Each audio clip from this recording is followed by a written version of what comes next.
doing it? It's finally doing it. By the way, I saw someone in the chat. I was on a roll, so I forgot to mention it at the time, but it just occurred to me.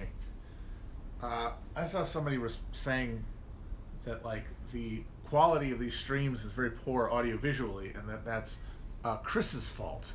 I would like to say definitively and for all of time that Chris has nothing to do with this fucking production. This is a one-man show when I'm out here, and I hope you will notice that the audio and visual presentation are much, much better when we're in the office with him. This is my show, Wade. This is my deal here. And so that means if it looks like shit, that's part of my ramshackle approach to everything I'm doing here. I mean, if I was serious about like trying to communicate an idea to people, I would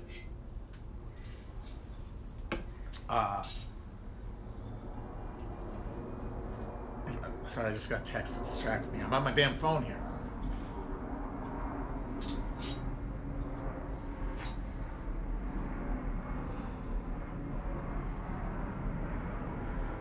But yeah, I if I would speak serious about communicating ideas to people, I would write them down or something. I'd give them some thought instead of just say them off the top of my head.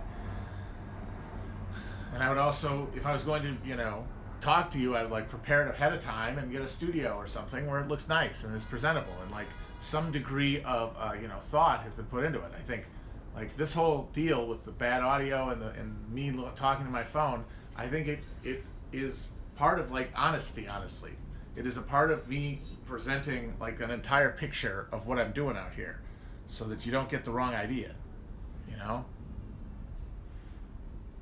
Although I do hope to write in the future, I have plans to do so. I'm in the early stages of planning for writing something down, something a little more fully fleshed out. So, and that will be something that I'll be very nervous to put out there, because one of the benefits of doing this is that you risk that, you don't risk that that fear of dissection that comes when you have something written down.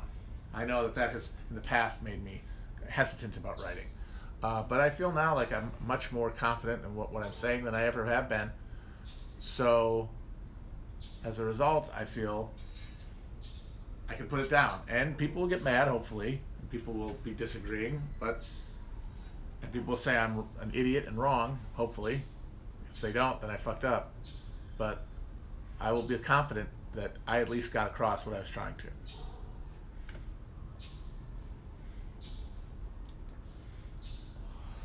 Man, did anybody see Trump today? He just went on TV for 5 minutes to say, we're going to get a vaccine, folks. It's coming. The vaccine's coming. We're going to get it. And we'll wonderfully love it. We love the vaccine. It's the best. It's the greatest. Everyone's going to be cured. And our elderly, we love the elderly. We love our elderly. They're going to get it first because we care about them. And we want to give them the best of the golden years. The gold. They love them. So yeah, whatever. I don't know. April... maybe. We'll see. I mean, nothing about the process until now has inspired any confidence in any element of the entire response. And not just Trump specifically, but the entire Western world, the entire Atlantic sphere. Comprehensive fuck around. Everybody, regardless of what institutions they had, what like remnant shreds of social democracy they had, almost all of them ate shit. Everything that was built by us in the aftermath of World War II, our like core is shitting the fucking bed. So I don't know why the hell I should expect anything different from the fucking single-minded, profit-seeking idiots of the pharmaceutical industry.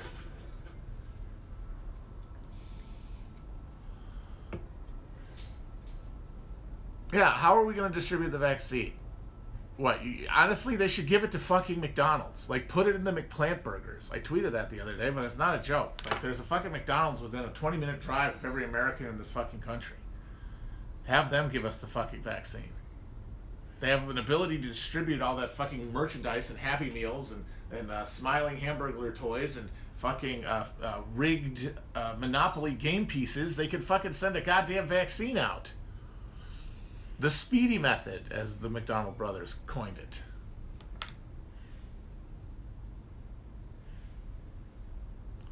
By the way, that reminds me, The Master with Michael Keaton is a low-key really good movie, and his performance is really fun in it. But what really is interesting and a reason to watch it is the way that it very clearly shows the way that capitalism accelerates outside of any other considerations.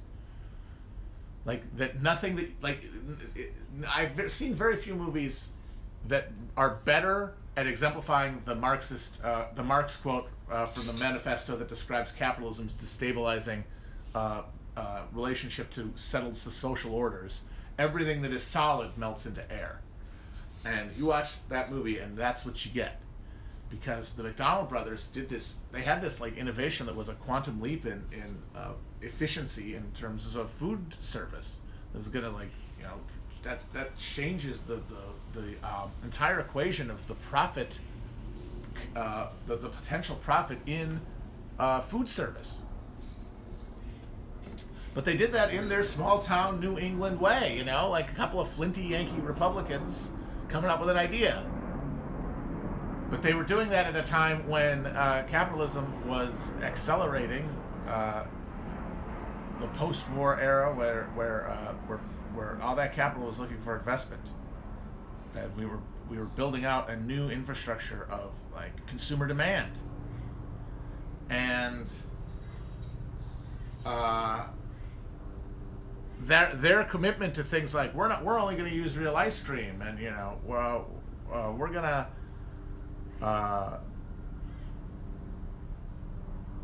we're going to keep a quality control over certain elements of this thing.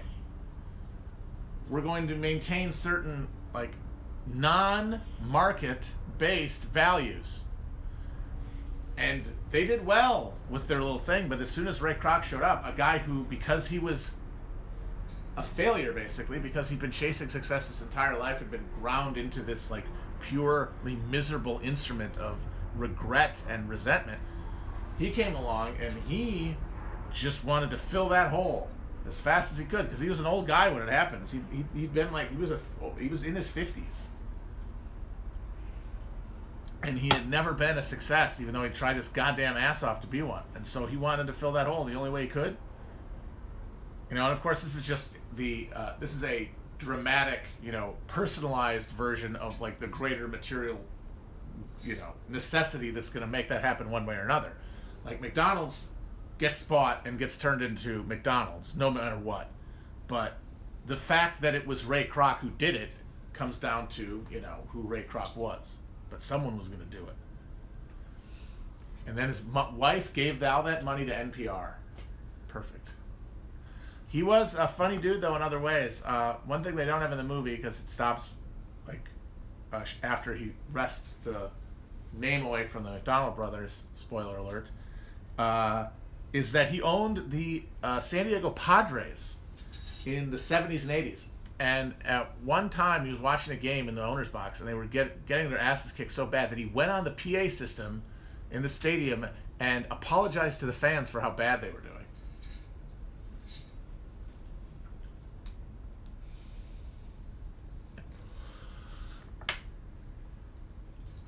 doing. Padres. He lived in San Diego. He would also go to McDonald's just on inspection tours and start sweeping up and yell at people for not doing enough cleaning.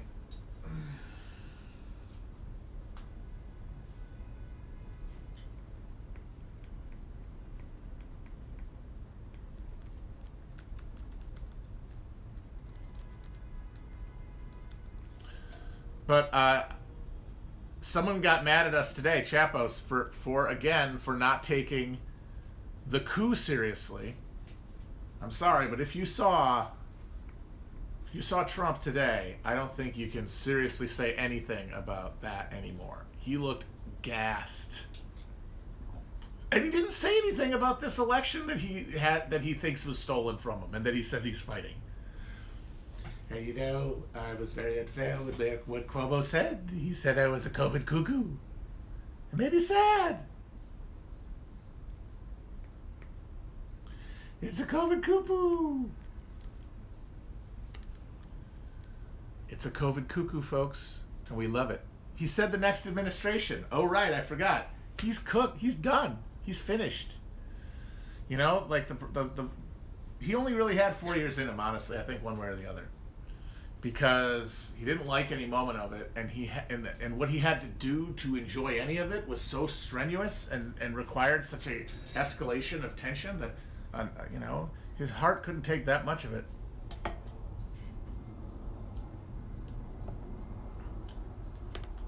Biden impression. Come on, man. I don't know. You know, yeah, Felix is the guy who does Biden. He has Biden down.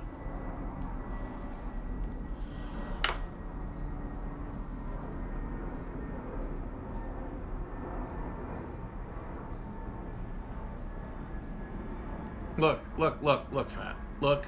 God, what a man. What a king. He did that shit, and then he said that. He said, go vote for Trump to somebody. He said, go vote to, he goes, go suck an egg to basically anybody who asked him to have any position that was, you know, more, that didn't have the 1996 DLC stamp of approval on it. And he would say, fuck off, suck my dog. Just threatened to punch some guy who talked to him about guns in Michigan. Just didn't matter. Just didn't matter. And what that tells me more than anything is that, you know, there's this spectacle of politics happening, and then there's the actual thing of people voting. And I think that, I mean, I've been saying that I don't think that there's anything like a one-to-one, like, this is not in any way a reflection. This is a distortion so severe that it is genuinely maddening, in the sense that it takes your mind away from a consensus reality between people in a lived environment, as opposed to within the individual frictionless silo of your cyber life, which is what allows you to imagine that, because you never come into contact with any real thing. You can just argue all day, and that's why you're there anyway. You can never have like a presumption defeated by the internet. You can never have your automatic response to something that is counterproductive corrected. That's what real life is for. So this thing is just completely off the rails. And so I'm not sure that any of the stuff that we ever thought mattered really did. I think we're talking about like tectonic relationships between like big demographic slabs of people. And the reason I say that the future of the Republican Party, if this continues, like, you know, in its trajectory, like Trump boosted, this was happening since 2000, but it really got accelerated by Trump showing up and being the nominee and winning, and shaping the culture in response to Obama. Like, Obama was like the thesis, basically, of like what the party system would be in the 21st century, now that we were reforming society's economy again. Because if we talk about the 1970s as the moment when the relationship between the working class and the Democratic Party severed, the crash was the severance of the Democratic Party from humanity. Like the full and complete abnegation of responsibility to citizenry. And I know that that's all, you know, flummery and culture, but it's like stuff that the people in these positions actually believe exists.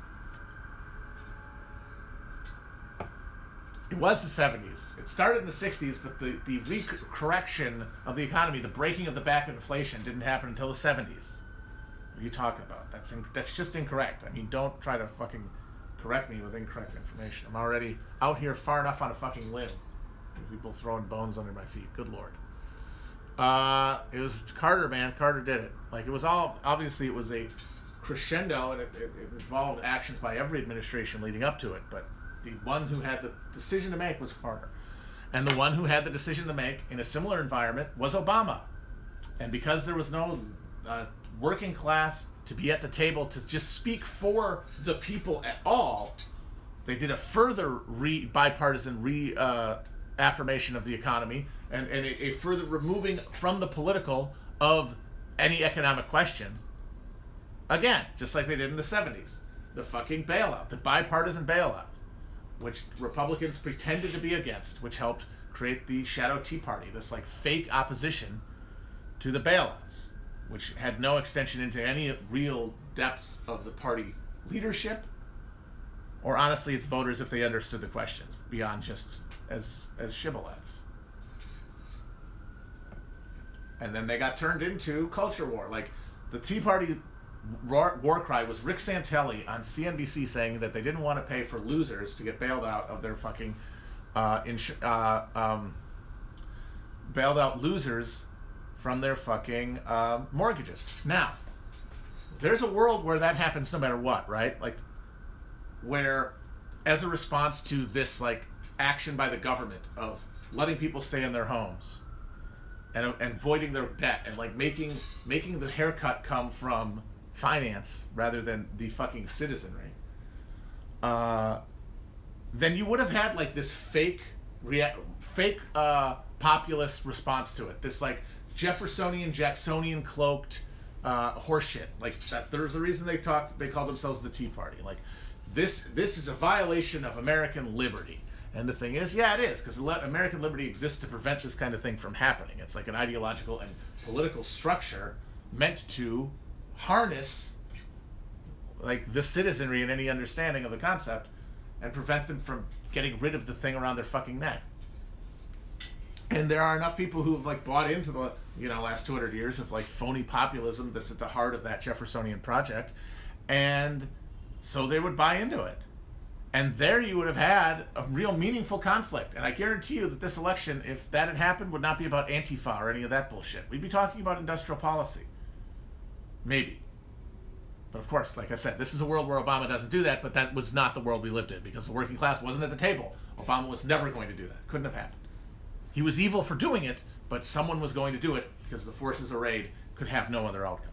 But I'm saying if we lived in a world where that had a different outcome for some reason, otherwise we have the same, and I know these are why these are, tedious, because you have to do so many what ifs that you eventually, the comparison doesn't hold. I'm just saying that that what we ended up getting instead was this fake populist uprising against the death of American liberty, but then they didn't actually bail out anybody from their fucking mortgages. The thing that got the Tea Party going, bailing out losers, didn't end up even happening. It got evidenced immediately into a culture war. The thing that Romney talked about, the makers and the takers. Because taxes became the only thing that the government could do about anything.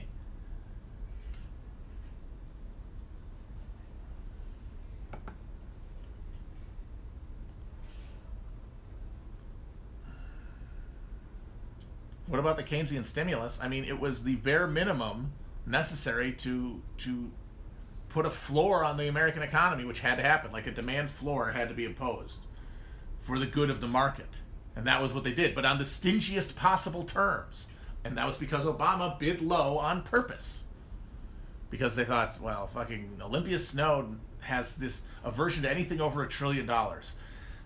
There's no reason or rationality behind that. That is pure, just pig-headed political idiocy. They could have bid at 4, and then what's she going to say? Nothing over 2. Like, it's just arbitrary relative to the bid. And the bid was low on purpose. And it was almost all found in the form of tax cuts and rebates.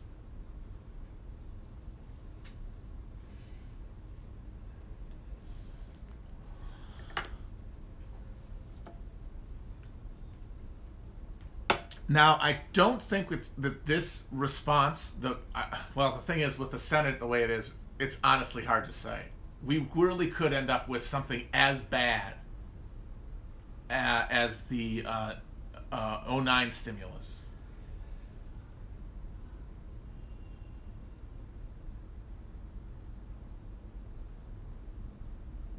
Because I think the scale of the problem is in this case deeper, but also the answer is easier. Like, you really could solve a lot of this just by helicopter dumping money on people. Like, it could have a hugely positive effect.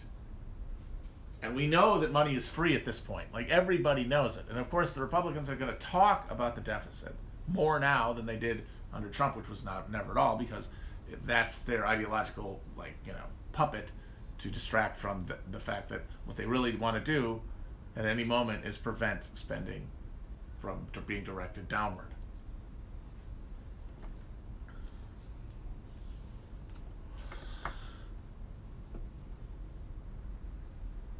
So, like I said, I'm not predicting anything anymore, but it's not going to be great because there's nobody at that table but lizards, man. Absolute demons. People who have shed every human skin they've ever had and replaced it with a diamond hard, scaly plate.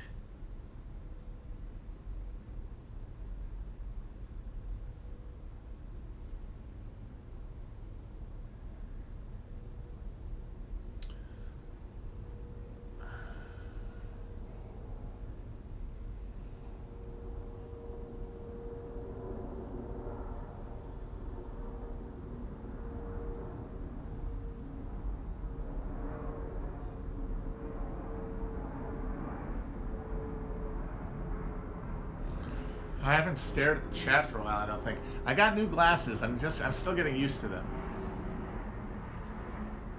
I don't know. I'm still not used to the look, so I kind of like see myself and I think, whoa, what? Oh, well, thank you. Someone says. But the thing is, like, you cannot overestimate how demonic this is going to be.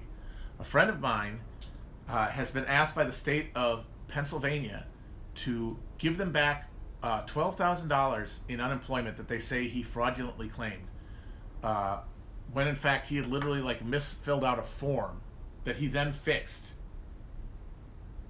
Because apparently there's a company that like 40 states paid millions of dollars to carry out their emergency unemployment system.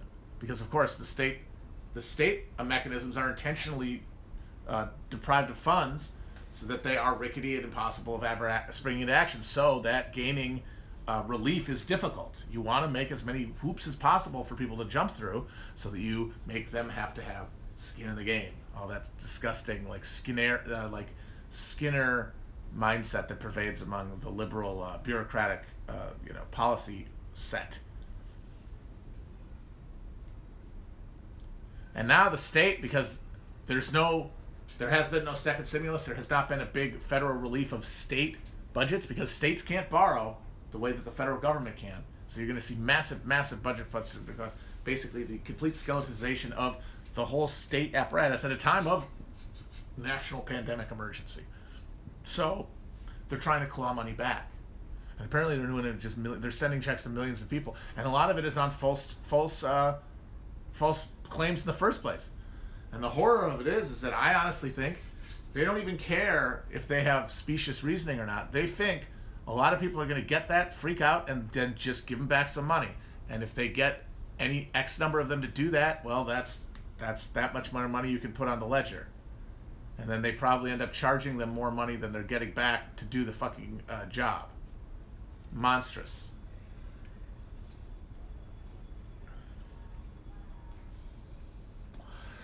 And it must be stated, this is that's a state with a Democratic governor. This is just the way it is now. Like, pain for everybody, and then you get to choose whose pain you get to feel good about when you get in the voting booth, and then watch politics as the sport that it is. You get to root for a team of people to inflict pain on another team of people. The pain is taken for granted. And the real horror is, even the people getting it are going to get it either way. Everyone's getting it. It's really just a matter of who you, in the observation of their pain, get to feel superior to, get to feel luckier than. That's it. That's politics. That's the politics at the end of history. And that's why I think that parties are going to end up being college and no college. Not going there, but embracing the set of values. Because the whole thing is, it's symmetrical sadisms. Like, there's a sadism at the heart of, like, the liberal project. I'm sorry. There is a sadism at the heart, even if you can say it's for better reasons and it's more justified, for like the punitiveness of liberalism, as it's understood by the people who vote for political parties, who either accept or reject its idea. And so the future of politics is choosing who you want to see punished, who you want to feel good about being punished anyway.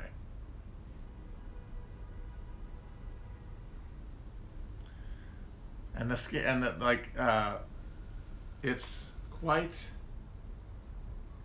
it's quite sobering to think about, because there's very little leeway for humanity there. Like, everyone's worst instincts are the only ones being fed, because the parties will basically become incapable of addressing class issues. And for anybody who is actually making this idiot trek towards the Republican Party just so that they can feel good about an election, like the people who are like going, well, the Democrats are too woke, working class people are voting Republican now, that's where working class aspirations can be found. No. What's happening is, you are totally invested in the spectacle of politics. It is sports for you. The pain of your enemy is your supper. But now, thanks to your in your mind defeat in the civil war within the Democratic side, you now have to find a new place where you can feel good about somebody else's pain. And so you can go root for the Republicans. And that means if they win and the Democrats lose, you get to feel better. Whereas if you're on the Democrat side and you've been beaten for like internal, for your sense of identification, like you can't even identify as a Democrat anymore because, or as a liberal or a leftist, whatever fucking word you're using to cover this identity, you can't you can't call yourself that anymore because the other people who do have ruined it. So then you can't just watch the spectacle and not have an investment, because then it would be robbed of its ability to keep you enthralled, and you'd have to fucking do something else, and you don't want to do anything else. So what do? You switch teams. Can't beat them, join them, and then you get to feel good again. You get to watch the Democrats get owned and feel good about it, like you used to do it for Republicans, or internally. Like for a while you could do it with Democrats, but essentially you spent 4 years watching the Trump people have too much fun, and now you want some fun. If none of it matters, and that's true, then you might as well have some fun. And I would say, well, okay, but even better to not get fun there at all, because it's a sick place to get fun. What are you doing? What the fuck are you doing? Literally do anything else with your time.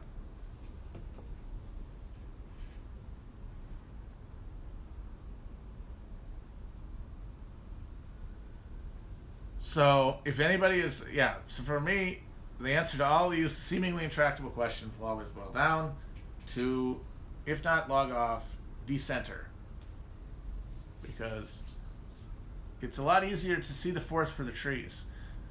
How many people who love screenshotting naive leftists who stan AOC and go, look at you idiots falling for this? How many of them smugly retweeted Marco Rubio saying, the Republican Party is going to be the working class party.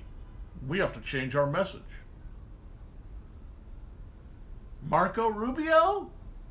Okay, yeah. You have to basically just drill a hole in your head and forget everything you learned about your process of being disillusioned by the Democratic Party so that you can go on to get disillusioned by the Republican Party. It's like the end of fucking Dark Tower. He gets at the end of the thing and he opens the door and he's back to where he started. Because he has to keep doing it. So you go through this process of coming into identification with the Democratic project or the left project, the liberal project, wherever you are on this spectrum. And then being driven over time through this process of disillusionment with it as a vessel for your ambitions, which are material but also identity-based. And then you get kicked out of the process, and instead of recognizing, oh, this was what happens when you do that to a political party in the United States of America, you go, this was the problem with this specific party within the United States of America. At which point, you're back at the beginning, chasing the man in black across the fucking desert. And you can't blame someone for this necessarily. You can only blame them in a broad sense, just more in pity than anything, that they can't recognize the cycle they're in and break out of it. So that's sad.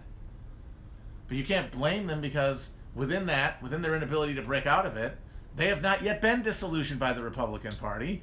It could be a place where they could get fun and enjoyment and a sense of political identity and own the libs again. So let's find out.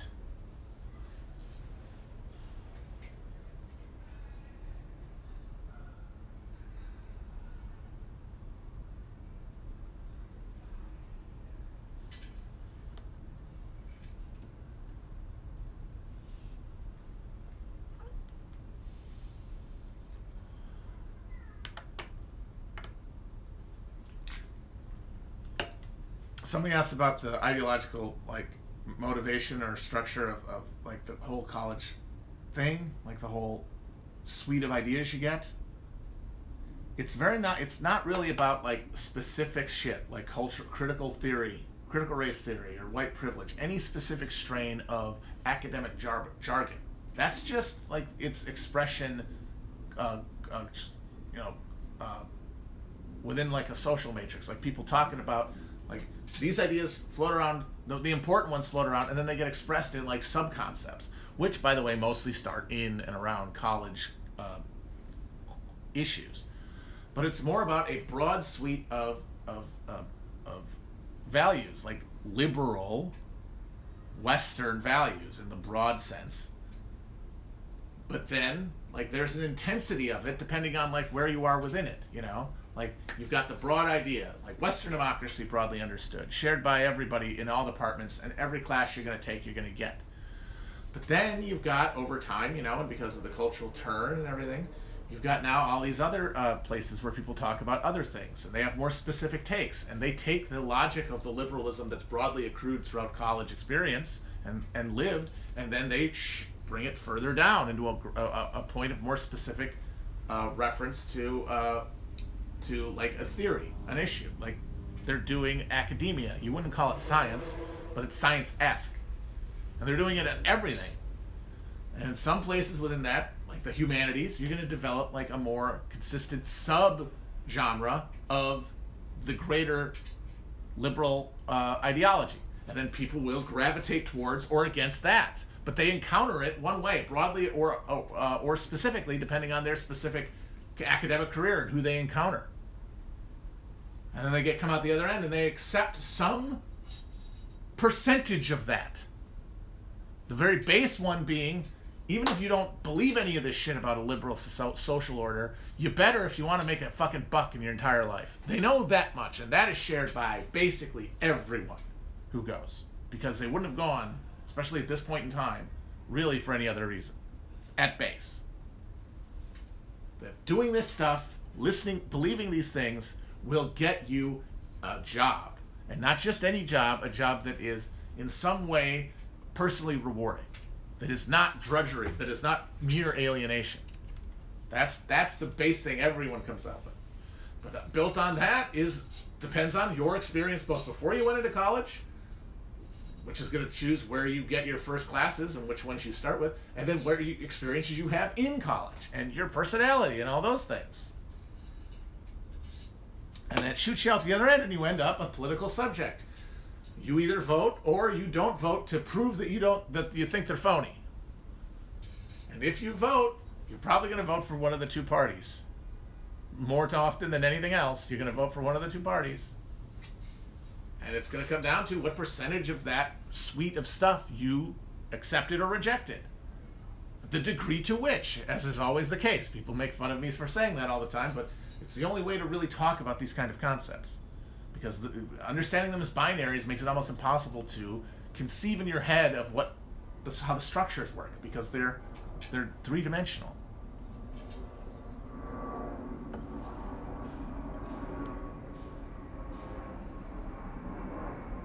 It's almost as though we are shaped by our material conditions. Michael Scott Gift, thank you.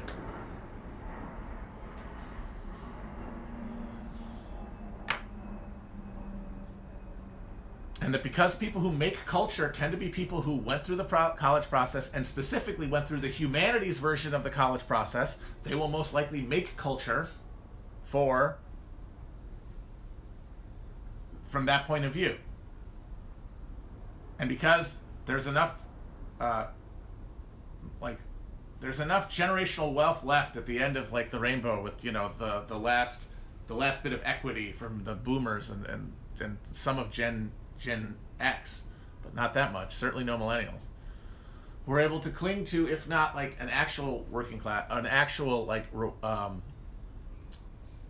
job, the idea in their head that they could get one. Yes, I'm doing this, but I'm really this. Yes, I'm doing this, but maybe this. Yes, this is my day job. Like this, I have a greater aspiration, and that greater aspiration is inculcated by this deal that college offers you and that you accept and that you have to pursue, because you can't just say sunk cost, because the sunk cost is 6 figures in fucking debt. It's literally impossible to change direction at this point. And so that provides like the social motivation to maintain like these values, these public professional values, and like to participate in this culture. But this is the last generation who's going to have that experience, that broad middle class experience of college. It's because of the combination of it becoming prohibitively expensive that at some point people are going to stop going. It might already be started now with fucking Corona, because the rewards are less and less tangible. They're less and less even conceivable. And even if it doesn't, the experience of being disillusioned by college is going to become a hell of a lot more completely disillusioned by college is going to become a hell of a lot more prevalent than the one of this like let down by the college experience in its offer of stable employment and a non totally alienating labor. But the prospect of said, from some grind hustle, some personal commitment to, you know, a professional career path, or the arts and media, or social media.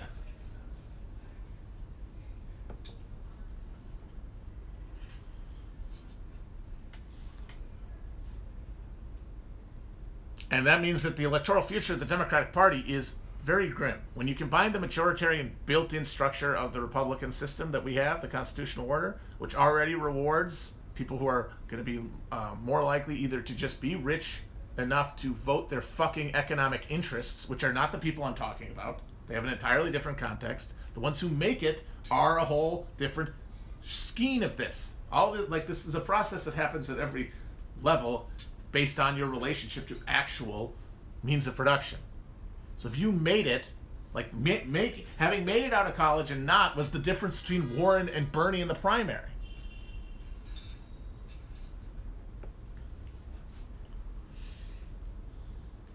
So if you made it, your calculus is completely different. But if you didn't, that college suite of like social cues, mores, media, propaganda, you want to call it, whatever you want to call it, like whatever, the ball of culture that kind of keeps people having faith in any even symbolic worth in the act of voting for a Democrat is going to shrink. And its influence on the levels of government is going to shrink. Now, how fast that's going to happen is up to a lot of things. One big one is how they actually do respond to this fucking pandemic, which I don't know. They could surprise me. I highly doubt it, but they could actually do a competent job, or at least better, noticeably better than the Republicans. Could happen, not holding breath.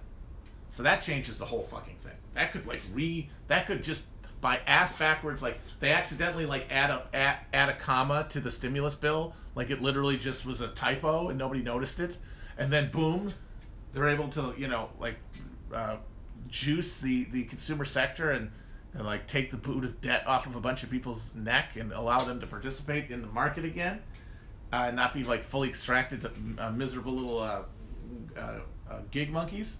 And Biden's the new FDR by accident. That would be a perfect end to his career.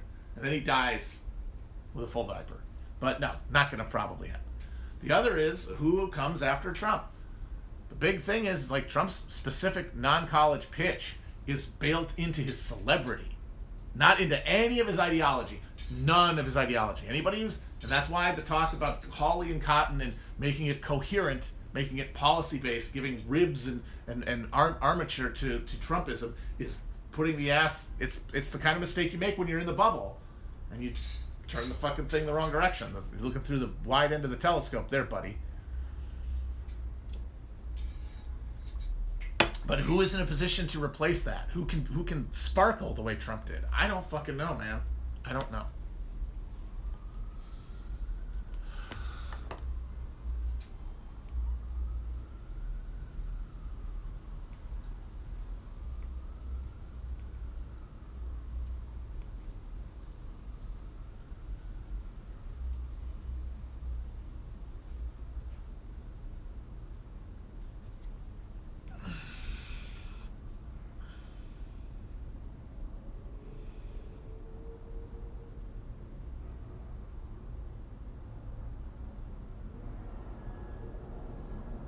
Dewdrock 2024. Now there's a campaign slogan.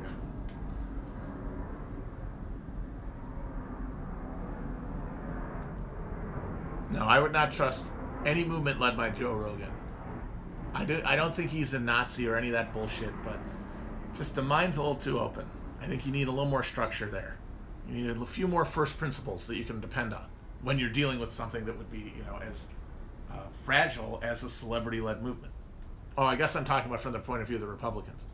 I don't think he would do that because I don't think he's committed enough to the project. I think that politics to him, caring about politics, risks getting owned. Like, I think a lot of the apolitical, like Rogan type specifically, one of the reasons that they, in their mind, say fuck politics, is because why would you risk getting owned over something that doesn't matter? And it doesn't have the visceral appeal to you as something like a sporting fandom. And so you're going to always stay a little bit away from it. And you might endorse somebody in a primary or something, but you're not going to fucking pick a team color because what if you lose? And the thing about Tucker Carlson is he's got the celebrity. He's got the zim. He's got the zazzle. I think he could get the college-educated portion of the Republican Party, those people who went through the machine and decided to oppose it. And they're always there too. Remember, we're just talking about them being having them added to by more working non-college people. But they're always there. They've always been there, and they would love that. But would it have the same appeal to those people who, although they're moving towards the Republicans, it's not like it's fixed in stone. A lot of it depends on who they're running against and what the happenstance of who's in charge when the bad thing happened brands the Democrat. Like it's still there. Like we don't know how. I just don't know if Tucker has the zazzle outside of that bubble to appeal in a general the way that Trump did. Don't know. Still not convinced that he could run a economically populist enough campaign for it to really matter at all. And if that's the case, well then you're just talking a rerun of Trump, but with this fucking bow tie dipshit instead of the greatest famous guy who's ever famous.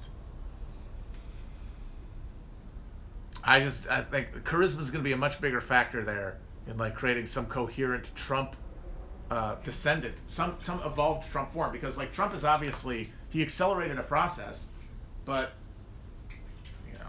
we don't know yet if he was prefigurative or if he was if the next step was going to have to come like up, because none of these lines, including the line that goes down, goes straight down. They're all punctuated by changes because they're all these processes are running against they're running on the corduroy road of randomness, right? Of the random distribution of events, of the butterfly effect. And so it's never a smooth ride, And the big thing that makes me say that is just who else is like Trump in the culture. I say John Taffer, but John Taffer's not that famous. Basic cable, that's not a network show that was in the top 10 in the last generation of network television, which is now gone, by the way.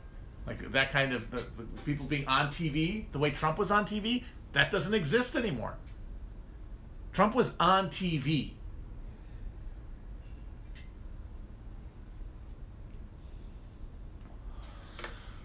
And then you've got the fact that he was a businessman, so he could fake a sort of pseudo experience of politics. It's like, people say The Rock, but he is a soy boy at heart. We know which side of the cultural divide he is on.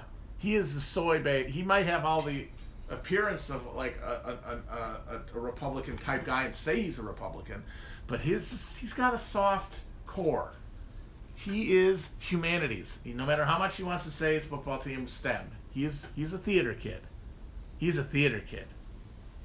You seen him on Saturday Night Live? The motherfucker is a theater kid. So he is. I don't think he could run that campaign.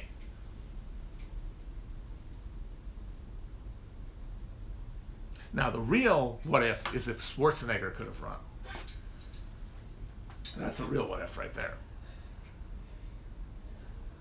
Because there you have like pure charisma and star power minus like Trump's specific cynical invocation of like crabbish bigotry. Because, you know, Trump at the end of the day is just a disgusting fat load of shit with $7 billion in debt to the Russian mafia. And there he has to fill that hole somehow. And, you know, that's how he got people, build the wall. I mean, Schwarzenegger, my God. He's Schwarzenegger.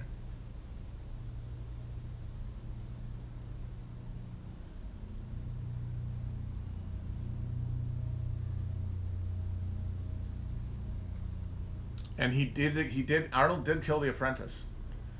But that was after Trump left, is the thing. That was too late. When I say Schwarzenegger, I mean like '08. Maybe 12. Once Trump shows up, and he gets that, he picks up the stick, the George Wallace stick, and wraps it around his own like fame and glamorous public image. Ooh.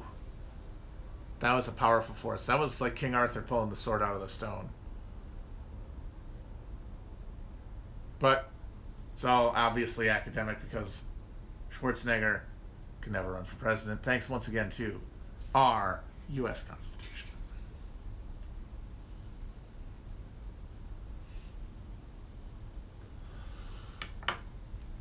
It would be funny, though, if he just ran and won and got sworn in and they couldn't do anything about it. Because that is where that's what the Constitution is now, which I'm glad. But at the same time, the fact that people still, other than Republicans who should at all times be invoking the Constitution, because it is the document that most closely codifies their conception of, you know, political economy and the social order.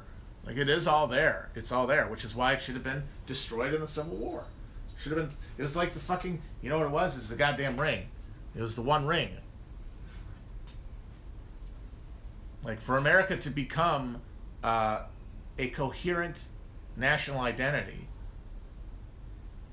the Constitution was necessary because the 13 colonies none of them were in a position to impose force on the other, so they all felt, but could potentially be subdued by them combined against them. It was a Mexican standoff, or an American standoff, I guess. And the Constitution's structured the way it is for the specific purpose of preventing, at the base, democratic overtaking of governmental structures. And then on top of that, any like faction within the greater United States coming together to overthrow the ruling class. The Boston merchants and the Southern landowners who made up the revolutionary generation of our founding fathers. And the Civil War proved that the pressure of, you know, northern wage relationship upon this like quasi-feudal remnant was of course still capitalist. It was a key component of the global capitalist network. But there was a fundamental tension politically at its heart between wage relationships. And that could not be contained within the structure of the Constitution because those type of people weren't supposed to be involved. They weren't even supposed to be here, you know? They weren't really like here, you know? They weren't really supposed to be here. Like, you know, they aren't real at all. Like, that's where that boils down to. But the thing is that the North was only able to defeat the South because of the power that had been accrued over the last 80 years to the executive branch, to the federal government, that was only allowed by the constitutional compromise with the states.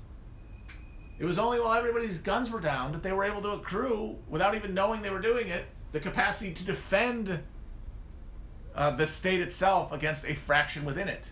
And then they put it down. And then it's like, okay, good, it's done. We don't need this thing anymore. Federalism is dead. We just killed it. We just burned it. We've burned and landed to the ground. Federalism is dead. We brought a state into the Union Well, the representatives of a huge fraction of our country were not there, ratified constitutional amendments, opened half the fucking land in the Louisiana Purchase to settlement, free settlement.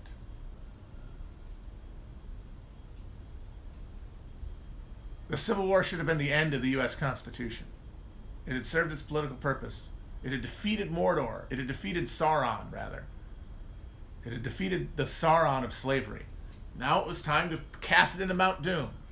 And then you get on the precipice, and who's that? Who's that on the precipice? Gollum himself, John Wilkes Booth. Andrew Johnson. Now, that's of course glib, as I've said a million times.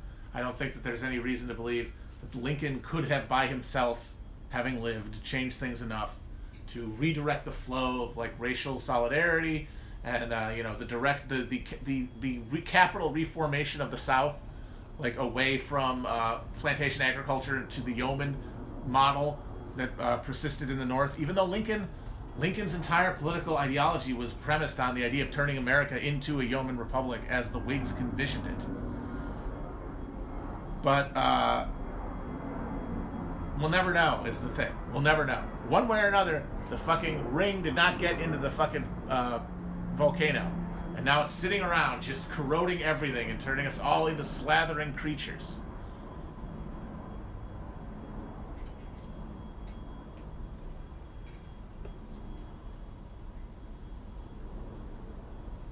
And so that's I want to talk another thing about American exceptionalism, another big, obviously the number one element is free real estate, but built on top of that, first caused by the same material reality shaping its politics.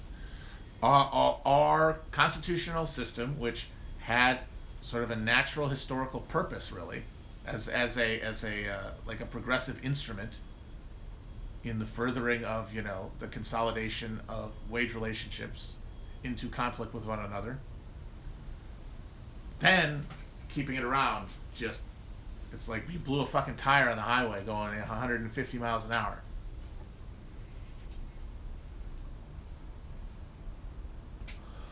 So I think any political movement worth its salt is going to have as an assumed basic premise that the Constitution gots to go.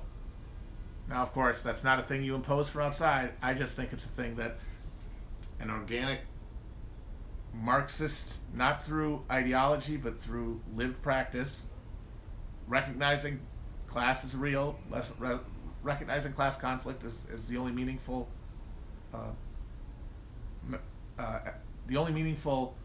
pursuit of justice.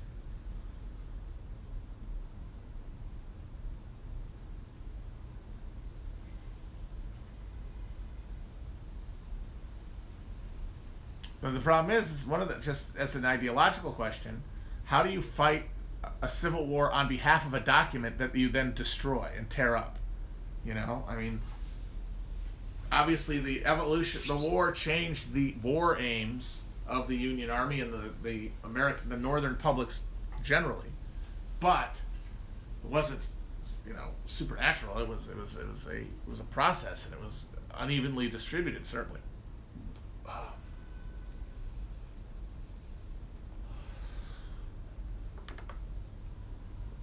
But that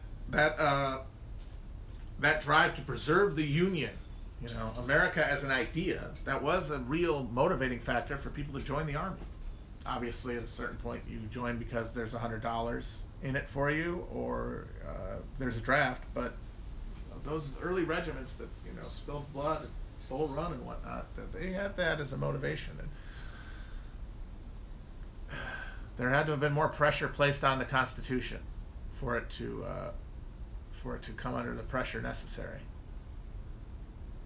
And it never happened. Probably couldn't have. But man, it's past time to recognize the enemy for what it is.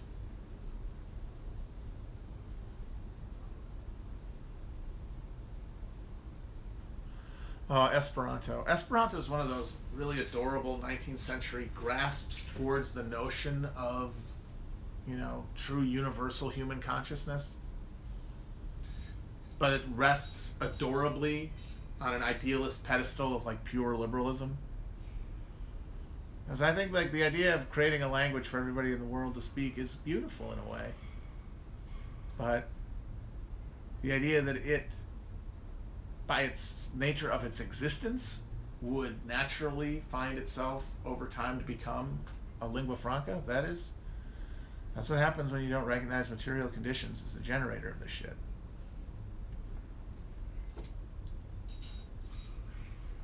But one day there probably will be only one language on this planet. Before there are no humans, the last of them will probably speak amongst them one language.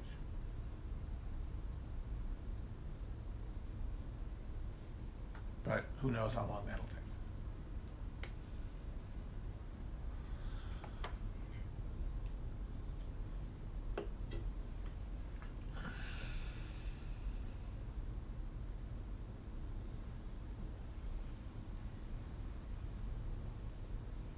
I'll go out with a soy face here.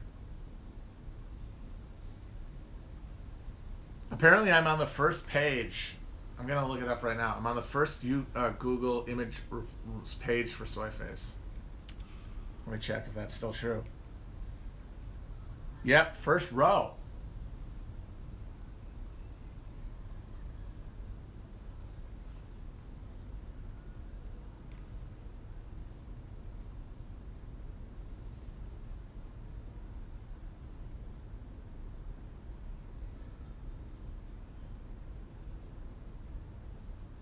I did the icky. I did it. I did the icky. I'm a soy man. Do do do do do do do. I'm a soy man. Do do do do do. I'm a soy man.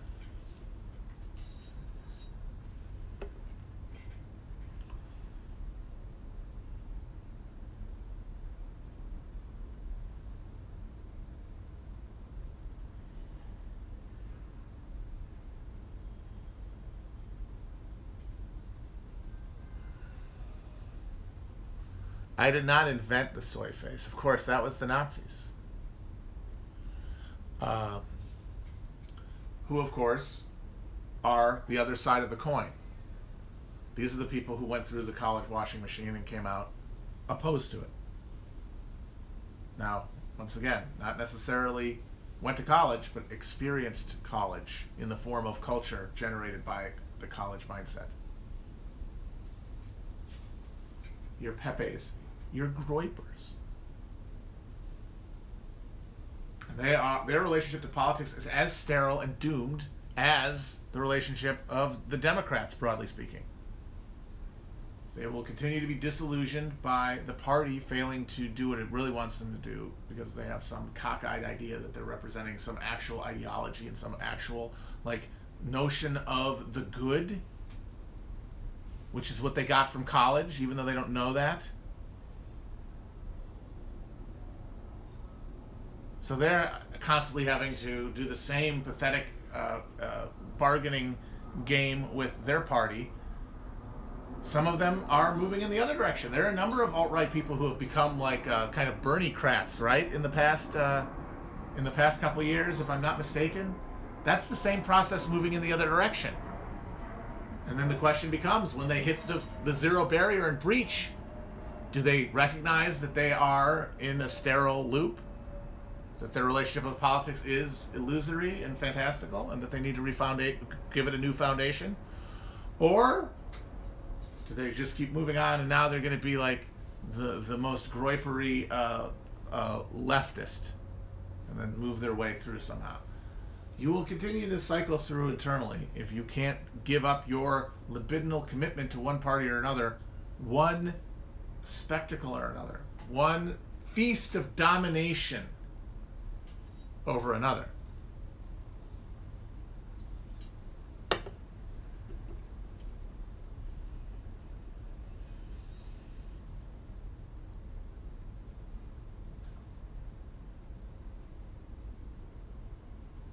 Yeah, the Proud Boys are the DSA of the right. It's the same college-graduated losers with a different cultural sadism box and a different cultural grievance collection trying to act out a online concept of their political identity that is so powerful that it is spilled out into the real world. They have to affirm it in real life, but of course only in the most spectacular way possible because they're fully atomized.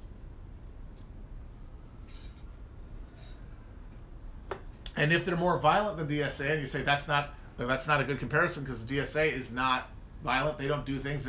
Antifa isn't violent. It's like they are on the right, so of course they're more concentrated in their violence as politics because that's what right-wing politics is. It's the remember the fascism you talk about, aestheticization of politics. Instead of doing violence on behalf of a class project, doing violence for its own sake. So of course they're going to be more violent.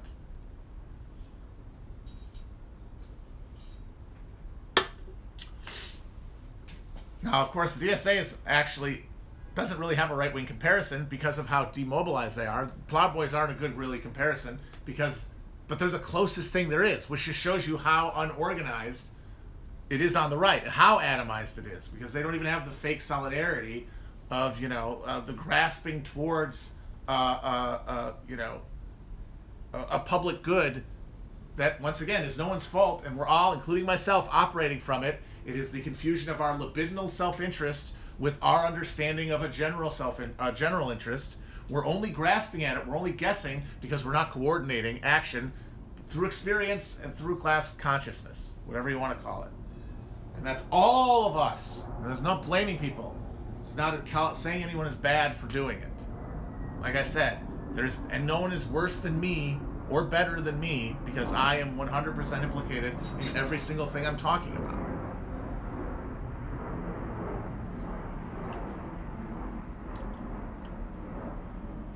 And I think people in DSA, there's nothing that says they can't do great work within it and outside of it. But because it's going to be doing the work in the real world, that they're going to find what works, both inside and outside the organization. And doing anything to stay in the real world is worth doing, no matter how cringe it may be, and no matter how politically sterile it might seem. Because if it feels to you in the moment like it's worth your contribution, if you see things in the world that you and the people within that organization feel like you can do, then by God, keep doing it. If it feels good, as they say, do it. But when I mean good, I mean actually satisfying of a materialized political will to power. A materialized material will to power. As opposed to a fantasized one. And that's in DSA, it's outside of DSA, it's wherever you are. But you have to drop the charade that you're finding anything other than pleasure from this pantomime and the spectacle of like political combat as you understand it. All right, I gotta go, guys. Talk to you soon. Peace.